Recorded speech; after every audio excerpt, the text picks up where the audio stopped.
निर्गमन 33:14। आप निकालें तक मैं इंग्लिश में पढ़ती हूँ। And he said, my presence will go with you and I will give you rest. जैसे कि वचन कहता है, मेरी उपस्थिति आपके साथ जाएगी और आपको शांति मिलेगी। तो जैसे कि परमेश्वर क्या कहता है कि परमेश्वर की उपस्थिति, आपको परमेश्वर की उपस्थिति कैसे मिलेगी? क्या मैं आपसे ये क्वेश्चन कर सकती हूँ? कोई इसका जवाब देगा? आपको उसकी उपस्थिति कैसे मिलेगी? लाउडली सिस्टर, जरा जोर से बताइए। तो हम उसके प्रार्थना भी करना चाहेंगे, उसकी आज्ञा मानेंगे। और कोई दे सकता है जवाब? उपस्थिति। तो जैसे कि हम यहाँ पे कलीसिया को 7 दिन में एक बार आते हैं, जैसे कि सैटरडे संडे है ना, हम उसी दिन यहाँ पे आते हैं। और जब हम कलीसिया में आते हैं, हमारा मन पूरी तरह से परमेश्वर की ओर लगना चाहिए। जैसे परमेश्वर ने जब मोसेस परमेश्वर के सानिध्य में गया, परमेश्वर ने उसे दिखाया कि बर्निंग बुश क्या है, कि जलती हुई झाड़ उसने देखा। वो चाहता था कि ये झाड़ कैसा जल नहीं रहा है, क्योंकि वहां पे इतने सारे आग लगे हैं पर फिर भी जल नहीं रहा है। तो वो देखना चाहता था, तो वो क्या किया, वो ऐसा गोल घूम के देखना चाहता था। बट परमेश्वर ने उसको आवाज दिया, बोला, मोसेस मोसेस, ये मेरा पवित्र स्थान है, यहाँ पे चप्पल निकालो और बाहर आओ, मेरे पास आओ। तो जब हम परमेश्वर के पवित्र स्थान में आते हैं, तो हमें भी पूरी तरह से परमेश्वर को देखना है, परमेश्वर को महसूस करना है। हम यहाँ पे है, हमारा शरीर यहाँ पे है, बट हमारा दिमाग कहीं और है। हम आराधना कर रहे हैं, यहाँ पे हमारा वर्शिप टीम पूरी मेहनत कर रहा है, वो लोग पूरे हफ्ते प्रार्थना करते हैं, प्रैक्टिस करते हैं, हम लोग प्रार्थना करते हैं। पर जब हम यहाँ पे आते हैं, हमारे कलीसिया, हम जब एक साथ मिलते हैं, हमारे पूरी ध्यान परमेश्वर की ओर लगने के सिवाय हमारा दिमाग बाहर है। जैसे घर में क्या हो रहा है, घर में कोई कुछ खाना बनाया नहीं, तो अरे बाबा देर हो रहा है, टाइम हो रहा है, टाइम की ओर वक्त जाता है, कहाँ पे हमारी नजर जाता है, वक्त की ओर। बट जब हम परमेश्वर के सानिध्य में हैं, तो परमेश्वर को महसूस करो। हम लोग प्रिविलेज लोग हैं जो हमको परमेश्वर के सानिध्य में आज खड़े रहने को मिल रहा है। हमारे से पहले जो ओल्ड टेस्टामेंट था, उनको परमेश्वर के सानिध्य में जाने को मिलता भी नहीं था। वो सिर्फ याजक वहां पे जाते थे, याजकों को ही अलाउड था, हम लोग बाहर रुकते थे।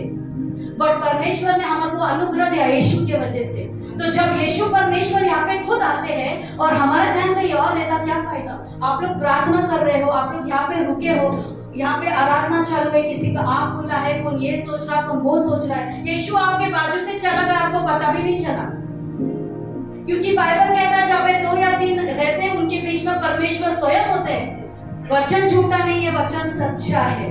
हमारा परमेश्वर सच्चा है। जब हम यहाँ पे आते हैं, पूरे मन से परमेश्वर की सानिध्य में हम जब आते हैं, तो पूरी तरह से हम प्रार्थना करना चाहिए, पूरी तरह से परमेश्वर के मुखों को ढूंढना चाहिए। हमें वो तेज चाहिए, हमें वो अभिषेक चाहिए, हमें वो गिफ्ट चाहिए, हमें वो टैलेंट चाहिए, हमें वो फ्रूट चाहिए। बट फ्रूट कैसे आएगा जब तक आप लोग पूरी तरह से परमेश्वर को अपने आप को समर्पण नहीं करें। हमें प्रॉफिट बनना है, हमें सुसमाचारक प्रचारक बनना है, हमें पास्टर बनना है। हर एक को परमेश्वर ने एक अलग अलग जगह दिया, अलग अलग एक टैलेंट दिया। उसके लिए हमें क्या करना है? हमें प्रार्थना करना है, हमें उसके सानिध्य में पूरी तरह से मगन होना है। हम यहाँ पे बैठकर कई और चीजों के बारे में सोचने से नहीं होगा, आपको वो नहीं मिलेगा। आपको वो क्वालिटी टाइम भी परमेश्वर के साथ बिताना पड़ेगा।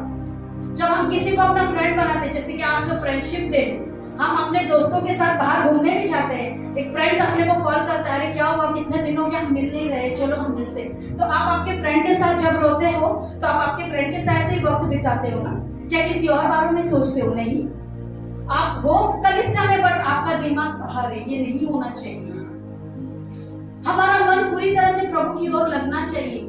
हमें अगर मोशे के जैसा बनना है, हमें एलिया के जैसा बनना है, तो हमें उस तरीका से बलिदान भी देना पड़ेगा।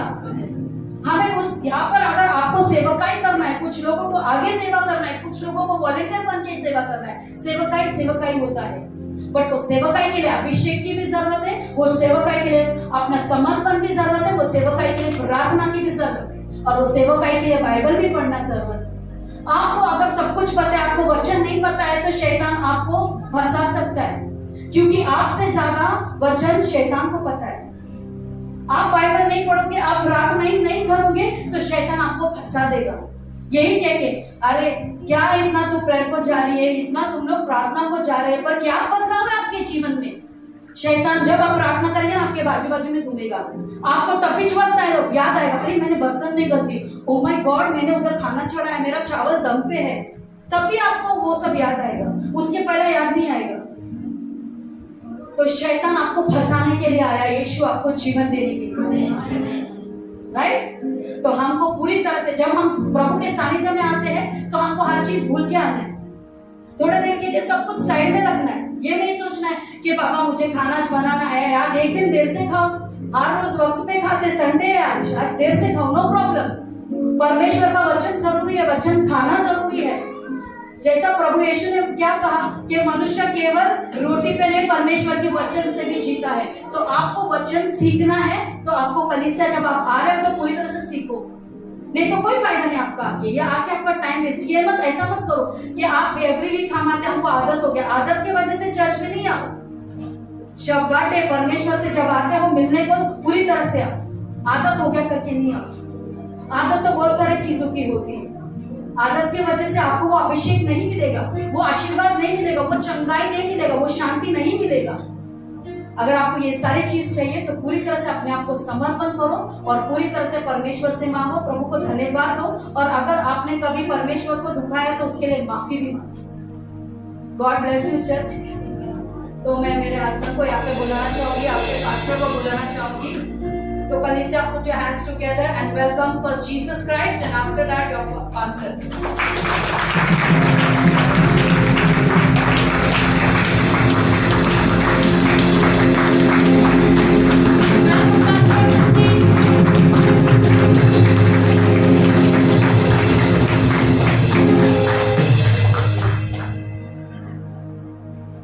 तो हम आशा करते हैं सभी लोग गैस बंद करके आए हुए घर से, किसी का खाना जलने वाला नहीं है।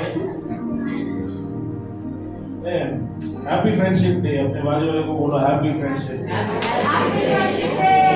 बहुत ही कम समय में आपका ये संदेश खत्म करूंगा। हम फाइनेंस की सीरीज को कंटिन्यू कर रहे हैं। कितने लोग कुछ सीख रहे हैं संडे यहाँ पर? सिर्फ सिस्टर चाइना सीख रही है। मैंने कहा कितने लोग चर्च को आते हैं, कुछ सीखते हैं, मिल रहा है कुछ सीखने के लिए? हाँ, मेरे साथ निकालिए 2 कोरिन्थियों 8 अध्याय 9 वचन। आज हम जो संदेश देखने जा रहे हैं उसे कहते हैं देने का अनुग्रह। ओके, मेरे संदेश का विषय है देने का अनुग्रह। इंग्लिश में हम इसे कहेंगे the grace of giving. Okay, the grace of giving. मेरे साथ निकालिए 2 कोरिन्थियों 2 कोरिन्थियों 8 अध्याय वचन 9। क्विकली, तुम हमारे प्रभु यीशु मसीह का अनुग्रह जानते हो कि सभी लोग अनुग्रह शब्द को अंडरलाइन करें। तुम हमारे प्रभु यीशु मसीह के अनुग्रह को जानते हो कि वह धनी होकर भी तुम्हारे लिए कंगाल बन गया, कि वह धनी होकर तुम्हारे लिए कंगाल बन गया, ताकि उसके कंगाल हो जाने से तुम धनी हो जाओ। ताकि उसके कंगाल हो जाने से तुम धनी हो जाओ। सो कलीसिया, जैसे हमने पिछले रविवार को सीखा, हमने वीडियो देखा कि कैसे प्रभु यीशु मसीह जब क्रूस पर मरा तब वो हमारी गरीबी को साथ में लेकर मरा। क्रूस पर हमारी गरीबी का श्राप उस पर डाला गया, और हम देखते हैं कि क्रूस पर एक महान अदला बदली हुई। हमारी कंगाल अवस्था, हमारी गरीबी यीशु को दी गई, और यीशु मसीह में जो धन है वो हमने प्राप्त किया। हम सब उसमें धनवान बन जाते हैं। सो जब कभी हम परमेश्वर के पैसों के सिद्धांतों के बारे में बात करते हैं तो हमारा पूरा का पूरा ध्यान सिर्फ पैसों पर आकर रुक जाता है। लेकिन मैं आपसे कहना चाहता हूँ कि ये जो महीने भर में हम सीख रहे हैं वो ये सिर्फ पैसों के बारे में बिल्कुल भी नहीं है। ओके, परमेश्वर का सिद्धांत सिर्फ पैसों के ऊपर ही आधारित नहीं है, ये इससे भी कुछ और अधिक है। इसके विपरीत आप देखो, परमेश्वर चाहता है कि आपके पास बहुत ऐसे हो। परमेश्वर आपके पैसों के पीछे नहीं पड़ा। परमेश्वर आपसे आपका पैसा नहीं चाहता, बट वो आपको एक ऐसा रास्ता दे रहा है जिसके द्वारा आप आशीषित हो। नीति वचन में मुझे लगता है 47 या 48 अध्याय में परमेश्वर कहता है कि मैं तुझे लाभ की शिक्षा देता हूं, यानी तेरे नुकसान की नहीं लेकिन तेरे फायदे की शिक्षा देता हूं। तो परमेश्वर आपके पैसों के पीछे नहीं पड़ा, लेकिन वो आपको एक ऐसा राह दिखाता है जिससे आपके पास बहुत ऐसे हो ताकि पृथ्वी पर परमेश्वर का राज बढ़े। सो जब परमेश्वर आपको बहुत ऐसे देता है तो ये उसके राज्य को बढ़ाने के लिए, कम सभी लोग बोलो, उसके राज्य को बढ़ाने के लिए। Hallelujah, hallelujah. जब परमेश्वर आपको आशीष देता है तो ये आशीष सिर्फ आपके लिए नहीं है, वो आपको दूसरों के लिए आशीष बनाना चाहता है। आज हम सीख रहे हैं देने के अनुग्रह के बारे में। Today we are learning about the grace of giving, अनुग्रह के साथ देने के बारे में। कोई निकालो यूहन्ना 1:17 कम जल्दी से 1:17। बाइबल कहती व्यवस्था तो मूसा के द्वारा आई, परंतु अनुग्रह और सच्चाई यीशु मसीह के द्वारा आई। ओके, सभी लोग अनुग्रह वर्ड को अंडरलाइन करें फिर से एक बार। यूहन्ना 1:17 क्विकली। इसीलिए कि व्यवस्था तो मूसा के द्वारा दी गई, परंतु अनुग्रह और सच्चाई यीशु मसीह के द्वारा पहुंची। ओके, सो बाइबल कहती व्यवस्था यानी नियम, व्यवस्था यानी कानून किसने लाया? मूसा एक बड़ा अगुवा था। अभी आपने मेरी पत्नी को कहते हुए सुना, मूसा जलती झाड़ियों के सामने गया और उसे परमेश्वर ने जो है जलती झाड़ियों के बीच दर्शन दिया। मूसा काफी जो है हैरान हुआ क्योंकि आग तो जल रही थी लेकिन झाड़ी में आग तो लगी थी लेकिन झाड़ी भस्म नहीं हो रही थी। तो मूसा जब आगे बढ़ा, परमेश्वर ने उसे कहा मूसा ये पवित्र स्थान है, अपनी जूतियां उठा। और आप देखो सिनै पर्वत पर 40 दिन 40 रात मूसा ने समय बिताया और जब वो पहाड़ से नीचे आया तो वो अपने साथ 10 आज्ञाओं को लेकर आया, जिसको हम व्यवस्था या नियम, आप देखते हैं आगे कई सारे नियम जो है व्यवस्था की पुस्तक में आप पढ़ते हो। सो व्यवस्था मूसा के द्वारा आई, परंतु बाइबल कहती है अनुग्रह और सच्चाई। सभी लोग जोर से बोलो, अनुग्रह और सच्चाई यीशु मसीह के द्वारा पहुंची। भगवान बोलो, अनुग्रह और सच्चाई यीशु मसीह के द्वारा पहुंचे। कोई कहे आमीन। सो अनुग्रह की कोई कीमत नहीं होती, अनुग्रह मुफ्त में मिलता है और अनुग्रह काम करता है विश्वास के द्वारा। अनुग्रह काम करता है किसके द्वारा? विश्वास। सो अनुग्रह क्या है? अनुग्रह जिसको इंग्लिश में हम कहते हैं अनडिजर्व फेवर। ओके, अनुग्रह का मतलब है ऐसी मेहरबानी या ऐसी कृपा जिसके लायक आप और मैं बिल्कुल भी नहीं थे। अभी हम सब स्कूल में गए और स्कूल में एक मार्क देने की एक सिस्टम है जिसको कहते हैं ग्रेस मार्क। ओके, कई बार पास होने के लिए 35 नंबर्स लगते हैं, 35 नंबर लगते हैं। और अगर कोई बच्चा 1 या 2 मार्क उसको कम पड़ जाते हैं पास होने से, तो उसे फेल करने के बजाय उसे 2 मार्क टीचर्स अपनी ओर से देते हैं। टीचर चाहते तो उसको फेल कर सकते, पर टीचर ने 2 मार्क देकर उसको क्या किया? Grace mark. कितने लोगों को ग्रेस मार्क मिला है क्या सर? कभी कभी ऐसी चीजें पूछता हूँ जिसको स्वीकारने में लोगों को शर्म आएगी, बट नो प्रॉब्लम। अब वो बात भी है जो परमेश्वर के अनुग्रह से बचाया गया, उसके अनुग्रह से। कमान बोलो, परमेश्वर के अनुग्रह से मैं बचाया गया।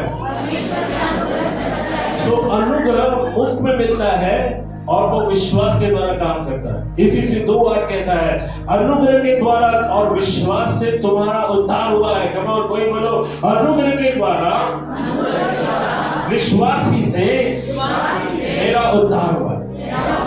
सुनो, आपके आत्मा की मुक्ति, पापों की क्षमा। आपने कोई अच्छा काम नहीं किया या आपके धर्म के काम की वजह से आप नहीं बचाए गए, 40 दिन का उपवास रखते हो, इसके लिए आप स्वर्ग नहीं जाओगे। चर्च को दशमांश देते हो, दान देते हो, 20 लाख का चेक दिया, इसके लिए आप स्वर्ग नहीं जाओगे। आप स्वर्ग इसलिए जाओगे क्योंकि कोई तो आपके लिए क्रूस पर चढ़ा। परमेश्वर के पुत्र ने अपना लहू बहाया और उसका लहू है जो आपको योग्य ठहराता है। परमेश्वर ने आप पर दया की, इस वजह से आप स्वर्ग जाओगे, इसलिए नहीं क्योंकि आपने अच्छे काम किए। बाइबल कहते हैं आपके अच्छे काम मैले गंदे चिड़ियों के समान है जिसमें से बदबू आती है। कोई भी व्यक्ति अपने अच्छे कामों से परमेश्वर के सामने धर्मी नहीं रहता। हम धर्मी ठहरते हैं क्योंकि यीशु ने हमारे लिए अपना लहू बहाया। सो यहाँ पौलुस कहता है अनुग्रह के द्वारा, सभी लोग बोलो अनुग्रह के द्वारा विश्वास से मेरा उद्धार हुआ है। अभी भी बहुत सारे लोग नहीं बोल रहे, बोलो अनुग्रह के द्वारा विश्वास से मेरा उद्धार हुआ है। हालेलुया। सभी लोग बोलो उद्धार। इंग्लिश में इसको सैल्वेशन कहते हैं। उद्धार का मतलब है मुक्ति, पापों से मुक्ति आपको मिलती है, गरीबी से, बीमारी से, और ये सब संभव हुआ जब यीशु आपके लिए क्रूस पर चढ़ा। सो जब आपका उद्धार हुआ तो इसमें सिर्फ शारीरिक चंगाई या पापों की क्षमा ही शामिल नहीं है। उद्धार आता है कंप्लीट पैकेज के साथ, उद्धार आता है संपूर्ण आशीर्वाद के साथ। सो उद्धार में भौतिक चीजों की आशीष भी है, हालेलुया। उद्धार में समृद्धि भी है, उद्धार में आशीर्वाद भी है। अब एक बहुत ही महत्वपूर्ण वचन मैं आपको कोट करना चाहता हूँ। प्लीज अगर आप बाइबल के अच्छे विद्यार्थी बनना चाहते हो, अपने साथ हर संडे डायरी लेकर आओ, बुक लेकर आओ, पेन लेकर आओ, क्योंकि आज इतने सारे वचन मुझे ऐसे ही नहीं मालूम पड़े। मेरे घर आओ आप, पिछले 25-30 साल से मैंने कई सारे बुक्स लिखते भी इतना हो गया। और मैं आपको बताना चाहता हूं, जितना आप बाइबल पढ़ोगे, मनन करोगे, उतना आप वचन में पढ़ोगे। एक जरूरी वचन जिसको आपको मिस नहीं करना है, रोमियो की पत्री 8:32 वचन, रोमियो 8:32, जल्दी से जिसे भी मिलता है वो पढ़े जोर से। जिसने अपने निकटों को भी न रख छोड़ा, परंतु उसने हमें सबके लिए दे दिया, वह उसके साथ हमें और सब कुछ क्यों न देगा। हेलो अविश्वासी लोगों, संदेह करने वाले लोगों, बाइबल आपसे सवाल पूछती है, नहीं बाइबल अगर उसने अपना पुत्र आपके लिए दिया, बाइबल कहती है अगर उसने आपके लिए अपना एक लौता पुत्र दे दिया तो वो आपको बाकी सब कुछ क्यों नहीं देगा। एक सवाल है, और ये सवाल आपसे और मुझसे पूछा गया है। अल्पविश्वासियों, जो लोग परमेश्वर पर संदेह करते हैं, उनके लिए ये सवाल है, अगर परमेश्वर अपना बेटा आपके लिए दे सकता है तो क्या वो आपको रहने के लिए घर नहीं दे सकता है? क्या वो आपको खाने के लिए रोटी नहीं दे सकता? क्या वो आपको पहनने के लिए कपड़े नहीं दे सकता? क्या वो आपको बीमारी से उठा नहीं सकता?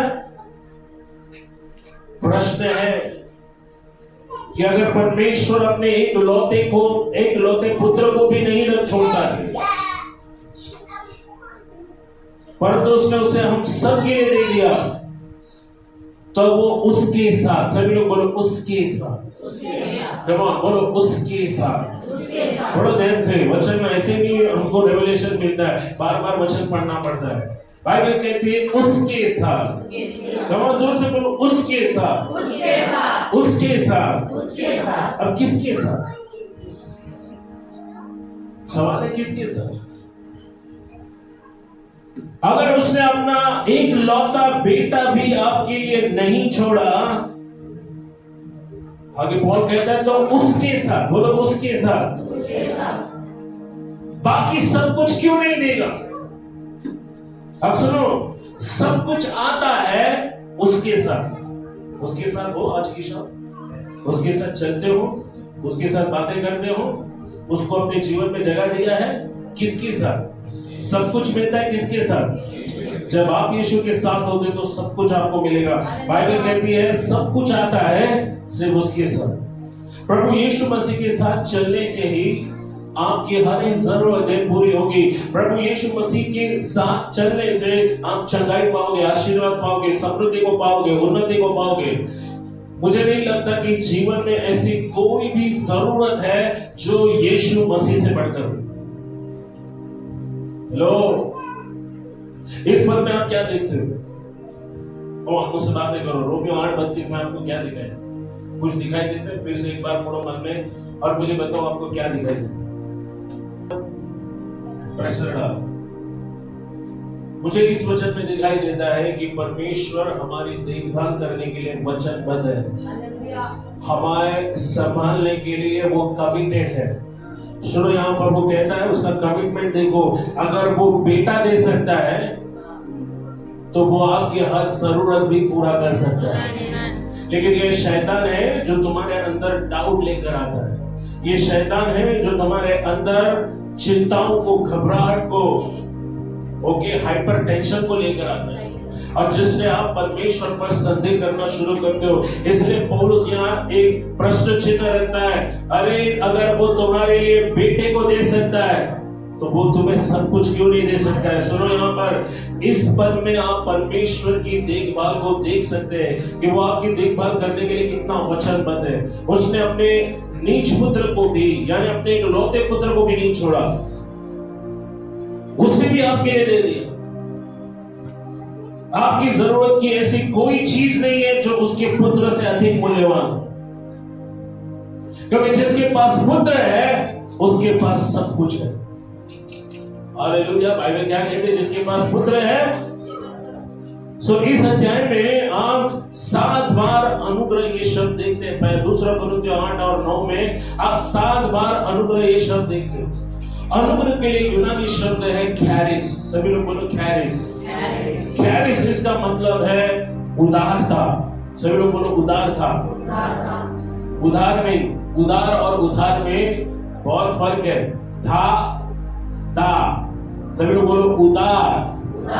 उदारता का मतलब है अंग्रेजी में जिसको कहते हैं जनरसिटी, यानी जनरस, बीइंग जनरस। जनरस होने का मतलब है जिसके दिल में कंजूसी नहीं है, लालचीपन नहीं है, जो दिल खोलकर दूसरों के लिए खर्च करने के लिए तैयार है। सुनो, यहाँ पर किसी का ऐसा दोस्त है क्या जो दिल खोल के आपके ऊपर खर्चा किया है? और क्या बात है, फ्रेंडशिप देकर मैसेज आ गया। श्रुति का भी कोई फ्रेंड है, रवि का भी फ्रेंड है, कोई है जो आगे पीछे नहीं देखता। यस, मुझे भी ऐसे कई सारे दोस्त मिले, पास्टर के रूप में, पत्नी के रूप में। हालेलुया। मेरी पत्नी को जब मैं पूछ रहा हूँ तेरा सबसे अच्छा दोस्त कौन है, तो मेरा कोई दोस्त नहीं है, पहला तो यीशु है, उसके बाद तुम हो। क्योंकि हम एक दूसरे के साथ लड़ते हैं, झगड़ते हैं और फिर प्यार भी करते हैं। मैं ज्यादातर शाम मेरी पत्नी के साथ चाय पीने में मुझे अच्छा लगता है। हम दोनों साथ में बैठते हैं चाय पीने के लिए, तो हम चाय पर चर्चा करते हैं। हम लोग हमारे बचपन की बातें यादें ताजा करते हैं। आप देखो, अनुग्रह का मतलब है उदारता से देना। और बाइबल कहती परमेश्वर ने जगत से ऐसा प्रेम किया कि उसने अपने एक लौटे पुत्र को हमारे लिए दिया। अक्सर आप दुनिया में देखते हैं कि लोग सिर्फ लेना अच्छा लगता है, गिफ्ट दो, बर्थडे आज मेरा, शादी की सालगिरह, गिफ्ट दो। सुबह उठने के बाद पहली बात मेरी पत्नी ने पूछा, आज मुझे क्या दे दो? मैंने बोला क्या, आज तो एनिवर्सरी नहीं है, मेरे को भी मालूम नहीं था आज फ्रेंडशिप डे। तो उसने पहला सवाल किया, क्या दे रहे हो मेरे को?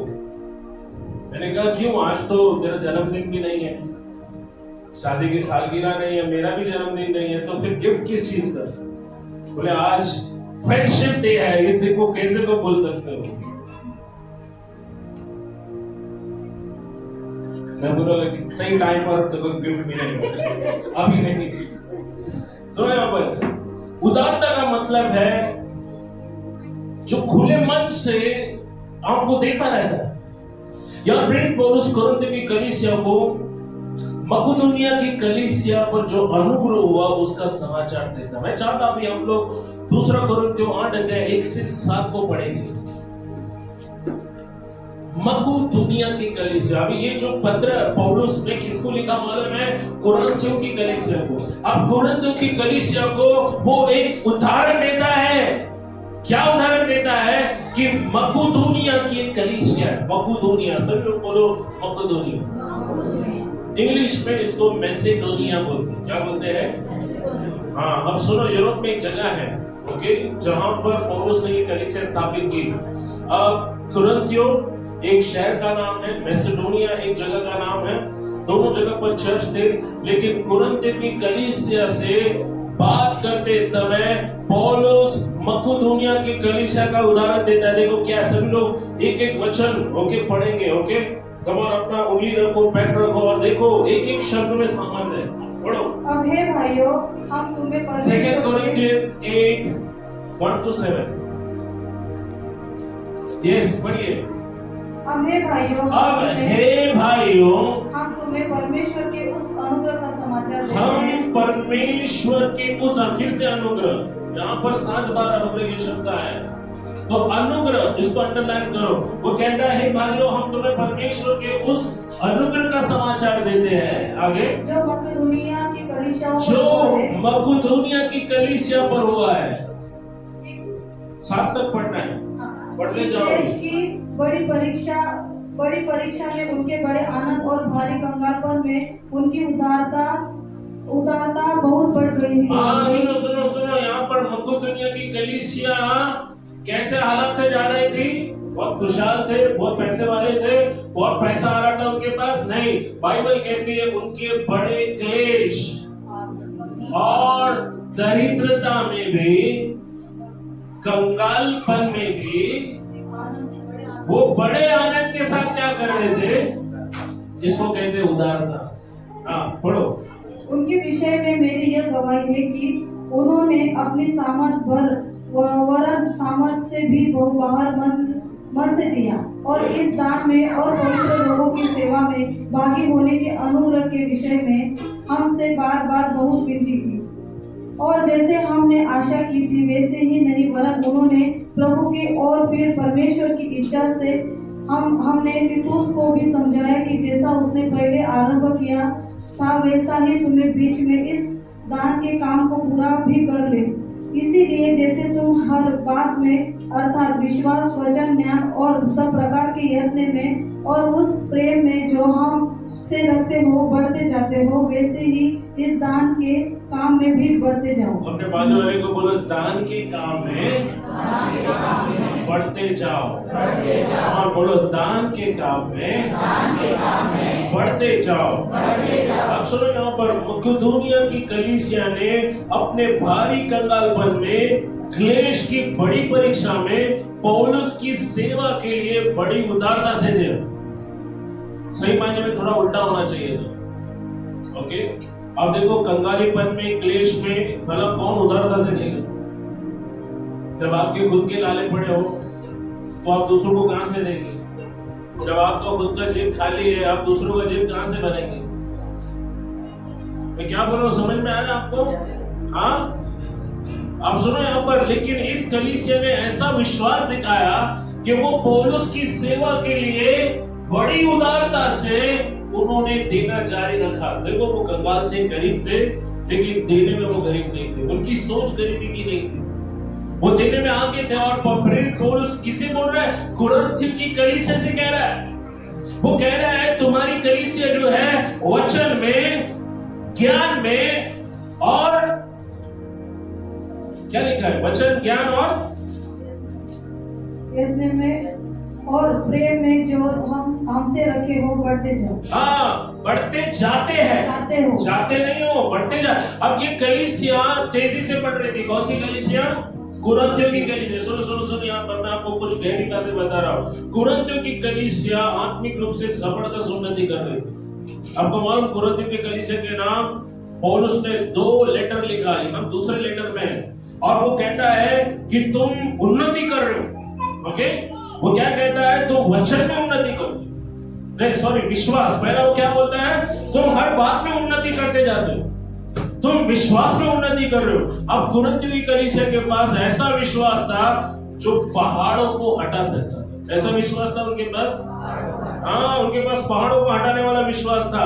अब वो वचन में भी उन्नति कर रहे थे। वचन यानी शब्द, यानी ये ऐसी कलीसिया थी जहां अन्य भाषा बोली जाती, अन्य भाषा का अनुवाद उनको मिलता था। सुनो कितना पावरफुल चर्च था ये वो कलीसिया थी जहां पर पहाड़ों को हटाने वाला विश्वास था, अन्य भाषा का वरदान था, अन्य भाषा का अनुवाद भी वो कर सकते। आज 14। लेकिन कुरिन्थियों की कलीसिया, उनके पास ये सब था। उनके पास ज्ञान था। ज्ञान यानी उनके पास आत्मिक रहस्य को समझने की शक्ति। जैसे वो सब बातों में बढ़ते जा रहे थे, पौलुस ने उन्हें कहा तुम दान के काम में भी बढ़ते जाओ। यानी केवल ये एक ही ऐसा क्षेत्र था जहां पर वो नहीं बढ़े थे। विश्वास में बढ़ रहे थे, ज्ञान में बढ़ रहे थे, सामर्थ में बढ़ रहे थे, लेकिन देने में पीछे। सो पौलुस कहता है कि तुम देने के काम में भी बढ़ते जाओ। ये दान का काम क्या है? हेलो, ये दान का काम क्या है? ये दान का काम है अनुग्रह के साथ देना। दशमांश देना पुराने नियम में कानून था, ओके, जिसे न मानने पर श्राप आता था। हमने पढ़ा कि नहीं लास्ट संडे बहुत सारे लोग गायब थे, तो बहुत सारी महान बातें आप लोगों ने मिस कर दी। ओके, गरीबी का श्राप क्यों आता है? आपने देखा क्यों लोग गरीब बनते हैं? ये श्राप जब तक हटता नहीं है। सो पुराने नियम में अगर कोई कानून नहीं मानता उन पर श्राप आता, परंतु नए नियम में हमारे लिए देना हृदय से आता है। नए नियम में देना हमारे लिए कहां से आता है? कहां से आता है? कमर बोलो, कहां से आता है? हम इसे नहीं देते क्योंकि ये कानून है, देना ही चाहिए। नहीं, सुनो यहां पर वचन 12 को पढ़ो जल्दी से। इसी अध्याय में वचन 12 में पौलुस कुछ कहता है, पढ़ो जल्दी से। क्योंकि जो वचन में बोल रहा है उसको बैंक से देखा कि क्या है। वचन 12 में क्या लिखा है? क्योंकि यदि मन की तैयारी हो, यदि मन की तैयारी हो तो दान उसके अनुसार ग्रहण होता है। तो दान ग्रहण होता है, नहीं तो आपका दान क्या होगा? सुनो, एज ए पास्टर लीडर कई लोग आते हैं, बोलते पास्टर ये आपके लिए नहीं, बट अगर आपने उसे सही मन से नहीं दिया है तो आपका देना आपके लिए आशीष नहीं रहेगा। अगर आप पास्टर्स और लीडर्स की बुराई करते हो, उनके बारे में गलत बातें बताते हो या आपस में उनके बारे में गलत चीजें बोलते हो, तो ऐसी दशा में आपके लिए आशीष नहीं आएगी। सुन रहे आप लोग? परमेश्वर ने हाबिल का दान ग्रहण किया, लेकिन काइन के दान को नकार दिया। परमेश्वर आपके पैसों के पीछे नहीं पड़ा है, ये सिद्धांत है। अगर आपके मन में कुड़कुड़ाहट है, अगर आपके मन में आप बहुत सारे सवाल लेकर दान देने आते हो, तो परमेश्वर इसके बारे में आपको आशीष नहीं देगा, क्योंकि नए नियम में दान मन से दिया जाता है। अगर मन की तैयारी है तो दान ग्रहण होता है। अगले अध्याय 9 में वचन 7 में क्या लिखा? देखो वचन 7 में, जल्दी से, मेरा टाइम बहुत जल्दी जा रहा है। 9 अध्याय 7।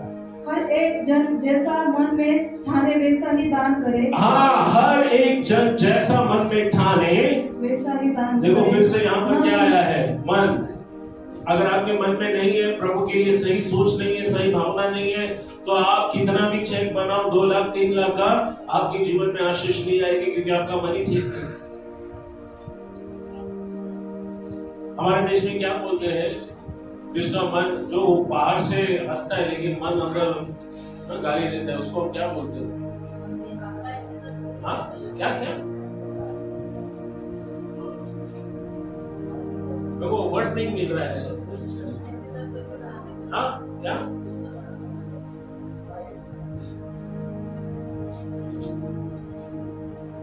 हड्डी या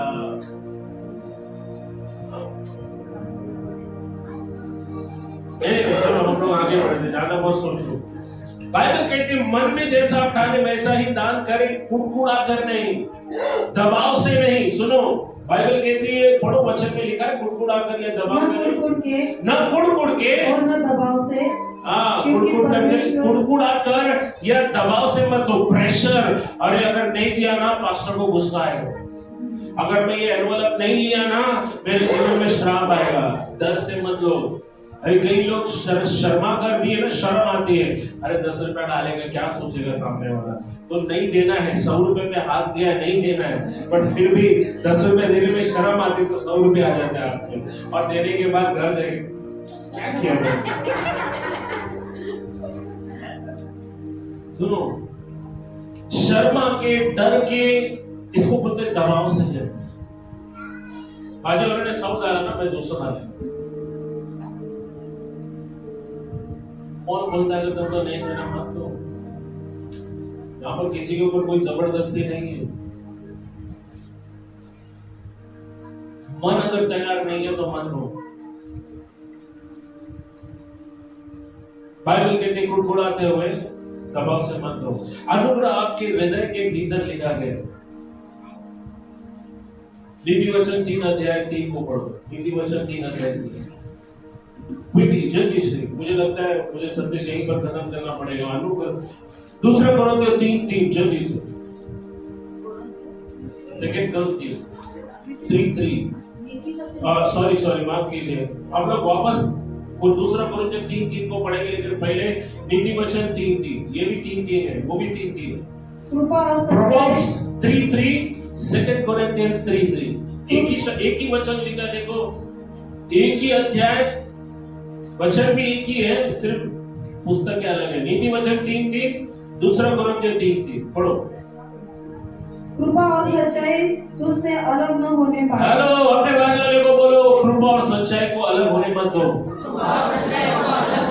अनुग्रह का दूसरा नाम क्या है मालूम है? अनुग्रह का दूसरा नाम क्या है? कृपा। हिंदी में अनुग्रह के लिए 2 शब्द है, अनुग्रह और कृपा। अनुग्रह और कृपा। सो बाइबल कहती है अनुग्रह और सच्चाई तुझसे अलग होने ना पाए। हाँ, वरन उनको अपने गले का हार बना। गले का हार बना, नेकलेस बना। कितने लेडीज लोग नेकलेस पहन के आए हैं? तो बोला सोने का नेकलेस, सोने का हार मत पहनो। किसको पहनो? सच्चाई और अनुग्रह को। और बोलो सच्चाई और अनुग्रह का हार पहनो। हेलो, बोलो सच्चाई और अनुग्रह का हार पहनो। देखो बाजू वाले ने पहना है क्या? वो ऐसा नहीं दिखाई देगा, वो आपके जीवन से दिखाई देगा। ईमानदार है क्या? सच्चा है क्या इसमें? 50 रुपए द्या, उद्या ताबडतोब देना, कधी उद्याचा उद्या देना। 3 साल हो गया अभी तक उसका उद्या है। सच्चाई है? हाँ? बाद में वो इनके सामने आएगा तो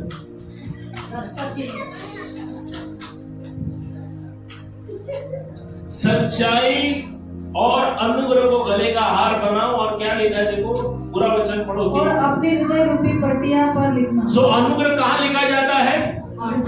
बोलो दिल में लिखा जाता है, मन में। अनुग्रह देखो, जब परमेश्वर का अनुग्रह आपके ऊपर आता है ना, वो हृदय से दिखाई देता है। हालेलुया। इस व्यक्ति के ऊपर परमेश्वर का अनुग्रह है, क्योंकि वो कंजूसी के बंधन में बंधा हुआ नहीं है।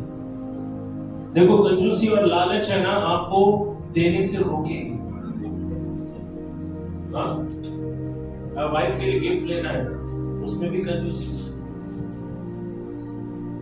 वाइफ आशीष है, और वाइफ सबसे अच्छा बेस्ट डिजर्व करती है। भले थोड़ा जेब पर बोझ पड़ेगा, लेकिन अगर गिफ्ट देना अच्छा गिफ्ट दो। कुछ भी रास्ते से उठाकर लाकर मत दो, दे लेके पैसा बचा है, दिल में खुशी, गिफ्ट का गिफ्ट भी हो गया। सुनो यहां पर, अनुग्रह जब आपके हृदय में आता है, आप कंजूसी से बाहर आओगे, आप लालच से बाहर आओगे। लालच और कंजूसी मनुष्य को देने से रोकता है। सुनो यहां पर, मैं ये 2 बात बोलकर भी यहीं पर खत्म करूंगा। दूसरा कोरिन्थियों 3:3 को भी पढ़े जल्दी से। ये प्रकट है कि तुम मसीह की पत्री हो, जिसको हमने सेवकों के समान लिखा, और जो शाही से नहीं परंतु जिसने परमेश्वर के आत्मा से पत्थर की पट्टियां पर नहीं, परंतु हृदय की मांस रूपी पट्टियों पर लिखी है। हाँ सुनो, परमेश्वर ने जब नियम लिखा तो पत्थरों पर लिखकर, 2 पत्थरों की पट्टियों पर लिखकर मूसा को दिया। सुनो यहाँ पर, लेकिन नए नियम में परमेश्वर अपनी आज्ञा कहाँ लिखता है मालूम है? किधर लिखता है? हाँ, किधर लिखता है? वो हमारे हृदय रूपी पट्टियों पर लिखता है। कहाँ लिखता है? सो वचन से इधर नहीं है, वचन कहाँ होना चाहिए? हालेलुया। क्योंकि जो हृदय में है वही मुंह से बाहर आता है।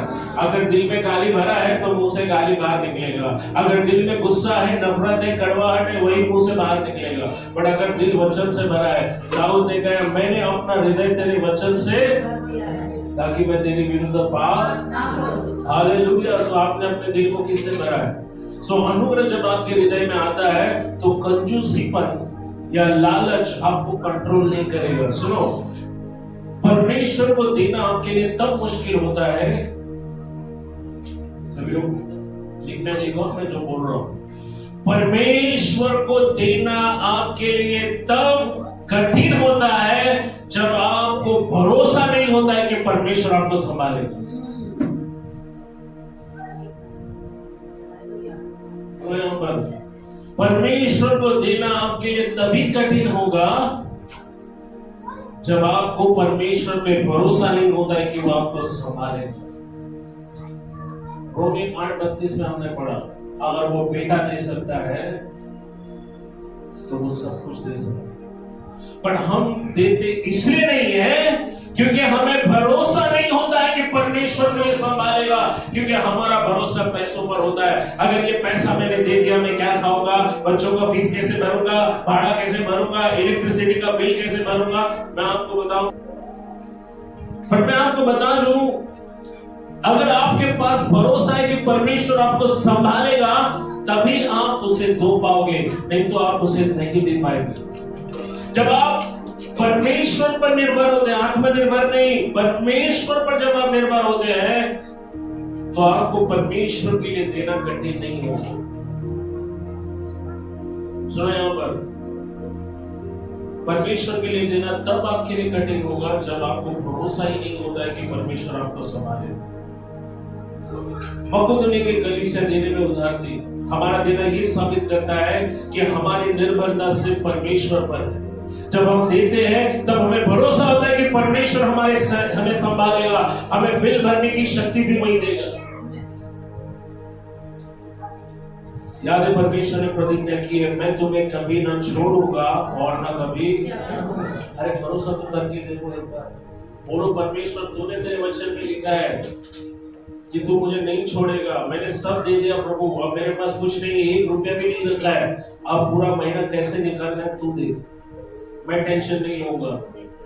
सुनो यहाँ पर, परमेश्वर आपको संभालने के लिए वचनबद्ध है। अगर आपके जीवन में कुछ होता भी है तब भी परमेश्वर आपको संभालेगा। वो उठ खड़ा होगा अपने दूतों को आपकी रक्षा के लिए, वो अपने दूतों को साथ लेकर प्रकट होगा। बस आपको उसमें भरोसा करना है। जब आप परमेश्वर पर निर्भर होते हैं तो आप बुरी खबर से नहीं डरोगे। बाहर जो हालात बन रहे हैं, वो हालात चाहे कुछ भी क्यों ना हो, आपके पास ऐसी शांति होगी जो समझ के बाहर है। आप टेंशन नहीं लोगे, आप चिंतित नहीं रहोगे, आप घबराओगे नहीं कि आज शेयर मार्केट नीचे आ गया, आज कोरोना के कारण लॉकडाउन हो गया है, बाजार गिरते जा रहा है, मंदी आ रही है, सोने का भाव गिर रहा है, नो प्रॉब्लम, कंपनियां बंद हो रही है, दिवालियापन आ रहा है। आप डरोगे नहीं, घबराओगे नहीं। क्यों? क्योंकि आपके पास वो शांति है जो सारी समझ के बाहर है। आपके दोस्त बोलेंगे अरे इतना कुछ हो रहा है लेकिन ये टेंशन में नहीं, ये हंस रहा है, शांति। सुनो, क्योंकि आप पर परमेश्वर पर आप भरोसा करते हो। आप हर हालत में परमेश्वर को धन्यवाद दोगे ना कि चिंता करने बैठोगे। आप आनंद के साथ भोजन करोगे, चैन की नींद सोओगे, क्योंकि आपका भरोसा परमेश्वर पर है। मैं ऐसे लोगों को जानता हूं जो रात को सो नहीं पाते, विश्वास ही है, पर रात को नींद नहीं आती, खाना गले से नीचे नहीं उतरता। मैं ऐसे लोगों को जानता हूं जो चिंता में, टेंशन में रहते हैं। उत्पत्ति 22:7-8 में जब अब्राहम की परीक्षा हुई तब उसके बेटे ने पिता अब्राहम से कहा, पिता तूने बलिदान के लिए लकड़ी ले ली, आग की पेटी ले ली, लेकिन मेमना नहीं लिया। उत्पत्ति 22:7-8 को घर पे पढ़ो। अब्राहम ने क्या जवाब दिया मालूम है? परमेश्वर उपाय करेगा। जब आपके पास आखिरी 10 रुपए होते हो क्या आप बोलते हो परमेश्वर उपाय करेगा? जब आपका बिल आता है आप बोलते हो परमेश्वर उपाय करेगा? जब आपके पास पैसे नहीं होते आप बोलते हो अपने आप को परमेश्वर उपाय करेगा? या आप घबरा जाते हो, डर जाते हो, वो प्रभु मैं कहां से भरूंगा, इतना पैसा कहां से लाऊंगा? अब्राहम को यूं ही विश्वास का पिता नहीं बोलते। उसने अपने बेटे को जवाब दिया, परमेश्वर उपाय करेगा। कौन उपाय करेगा? कौन उपाय करेगा? क्या अब्राहम का परमेश्वर आपका परमेश्वर है? जब आपके पास आखिरी 10 रुपए रह जाते हैं, जब घर में सब कुछ धीरे धीरे खत्म हो जाता है, बिजली का बिल भरना है, बच्चों की फीस भरनी है, तब आप चिंता करके अपना बीपी बढ़ाते हो या फिर अपने आप से कहते हो कि परमेश्वर तू उपाय करेगा। परमेश्वर का अनुग्रह बहुत आयत से हमारी जरूरत को पूरा करता है। मेरे पास टाइम नहीं है, बट हम अनुग्रह की सीरीज को आगे नेक्स्ट संडे के लिए जारी रखेंगे। जब अनुग्रह आप पर आता है क्या होगा मालूम है? जब परमेश्वर किसी पर अनुग्रह आता है, जब परमेश्वर का अनुग्रह आपके पर उतर कर आता है, आपको मालूम है क्या होगा? ऐसी बातें होगी जो आपने कभी सोचा नहीं होगा। जो घर कभी आप जिंदगी में नहीं खरीद सकते, वो घर आपको ऐसे मिल जाएगा। इसको हम क्या बोलते हैं? शक्ल, सूरत, पैसा कुछ भी नहीं है, लेकिन सबसे सुंदर पति, हैंडसम हस्बैंड और सबसे ब्यूटीफुल वाइफ मिलती है। इसको क्या बोलते हैं? हमारे देश में बोलते हैं ना, खुदा मेहरबान। ये अनुग्रह है। आओ खड़े हो जाओ।